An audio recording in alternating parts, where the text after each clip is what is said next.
Hi everyone, welcome to Dragons TV. Today I'm making my homemade dinner rolls. Yum yum.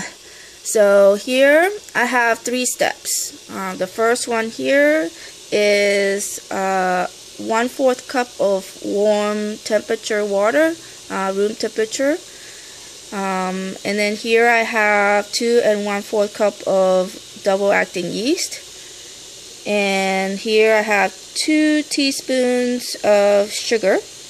That's the first step. Then the second step, I have here 1 cup of scald milk.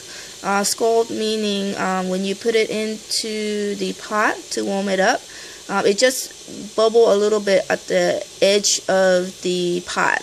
You don't want to make it too hot because you'll kill the yeast when you mix them together. Or you can just put it in the microwave for a minute, minute and a half, and it should be warm enough.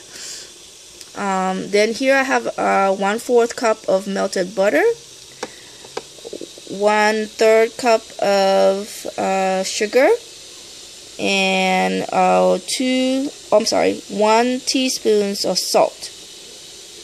Then the last step is ingredients is 2 cups of bread flour and 2 cups of all-purpose flour. I have half a cup of bread flour here just in case I need more flour. So those are the ingredients, and let's go make bread.